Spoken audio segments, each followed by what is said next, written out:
గోదావరి పుష్కరాలు ఇప్పటికే మొదలైపోయాయా? ప్రతి 12 ఏళ్లకు ఓసారి జరిగే పుష్కరాల విషయంలో ఈసారి ఎందుకు వివాదం పుట్టుకొచ్చింది? గోదావరి పుష్కరాలు దేని ప్రకారం నిర్ణయమవుతాయి? పుష్కరం వేళ ఆచరించాల్సిన కర్మలేంటి? పుష్కర పుణ్యాన్ని ద్విగుణీకృతం చేసుకునే మార్గాలేంటి? శంకర శివ శివ శంకర జయ జయ శంకర శివ శివ శంకర జయ జయ శంకర శివ శివ శంకర జయ జయ శంకర శివ శివ శంకర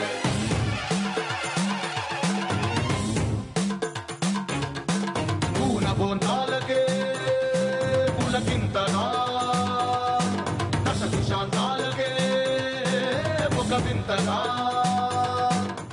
పవిత్ర గోదావరి ఇప్పుడు పుష్కర శోభను సంతరించుకుంది. యావత్ భారతావని నుంచి ప్రజలు ఈ పుణ్యనదిలో స్నానమాచరించేందుకు సిద్ధమవుతున్నారు. 2 రాష్ట్రాల ప్రభుత్వాలు కూడా పుష్కరాల కోసం వచ్చే భక్తులకు అన్ని ఏర్పాట్లు చేస్తున్నాయి. ఇలా పుష్కర ఏర్పాట్లలో అంతా నిమగ్నమై ఉండగా మరోవైపు పుష్కర ప్రారంభ తేదీలపై వివాదం మొదలైంది. సూర్య సిద్ధాంతం ప్రకారం జూన్ 28 నుంచే గోదావరికి పుష్కరాలు ప్రారంభమయ్యాయని ప్రముఖ జ్యోతిష్య పండితుడు మధుర కృష్ణమూర్తి శాస్త్రి చెప్పుకొచ్చారు. జూన్ 28న మొదలైన ఆది పుష్కరాలు జూలై 9 వరకు ఉంటాయని చెప్పడమే కాదు, ఆయన తన అనుచర గణంతో పుణ్యస్నానాలు ఆచరించారు.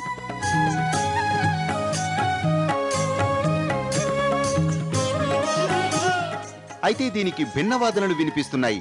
శ్రీ మన్మథనామ సంవత్సరంలో అధిక ఆషాఢ బహుళ త్రయోదశి తేదీ 14 జూలై 2015 మంగళవారం ఉదయం 6:26 బృహస్పతి సింహరాశిలో ప్రవేశిస్తున్నాడు కాబట్టి అప్పట్నుంచే పుష్కరాలు ప్రారంభమవుతున్నాయని మరికొందరు జ్యోతిష్య పండితులు చెబుతున్నారు. ఈ లెక్కన 14 జూలై 2015 మొదలుకొని 25 జూలై 2015 వరకు గోదావరికి ఆది పుష్కరాలు నిర్వహించాలి. 31 జూలై 2016 నుంచి 11 ఆగస్టు 2016 వరకు బృహస్పతి సింహరాశిని వీడే చివరి 12 రోజులుగా పరిగణించి అంత్య పుష్కరాలను నిర్వహించాలి. 11 ఆగస్టు 2016 తరువాత గురుడు కన్యారాశిలో ప్రవేశించి కృష్ణానదికి పుష్కర శోభను కలిగిస్తాడు.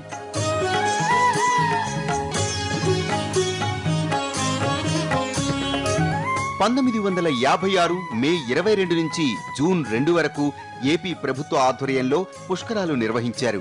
ఇప్పుడు 2 రాష్ట్ర ప్రభుత్వాలు ఘనంగా పుష్కరాలకు ఏర్పాట్లు చేస్తున్నాయి.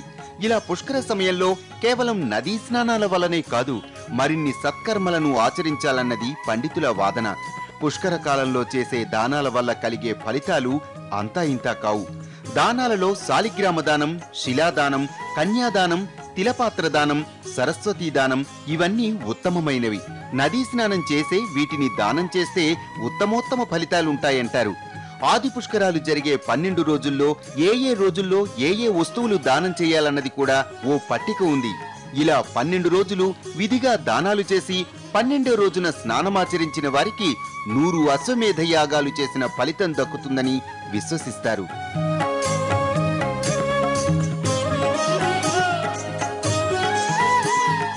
భక్తులు ఈ పుష్కర వేళల్లో పితృకర్మలను ఆచరించి పునీతులవ్వటం శ్రేయస్కరం అంటున్నారు పండితులు. గోదావరి పుష్కరాల సందర్భంగా స్నాన దాన జప తపాలను ఆచరిస్తే అంతా సుఖశాంతులతో ఉంటారు.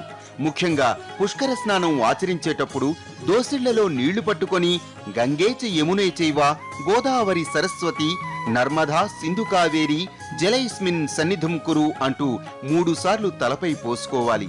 స్నానమాచరించిన తర్వాత పరిశుభ్రని తెల్లటి వస్త్రాలు ధరించి దేవతల తృప్తికై తర్పణాలు వదలాలి. గోదావరి పుష్కరాలు 12 ఏళ్లకోసారి వచ్చే అరుదైన ఘట్టం కాబట్టి ఈ పుష్కర కాలాన్ని అందరూ వినియోగించుకుని స్వర్గప్రాప్తికి బాటలు వేసుకోవాలని, విశ్వమంతా శాంతి వర్ధిల్లాలని కోరుకుందాం.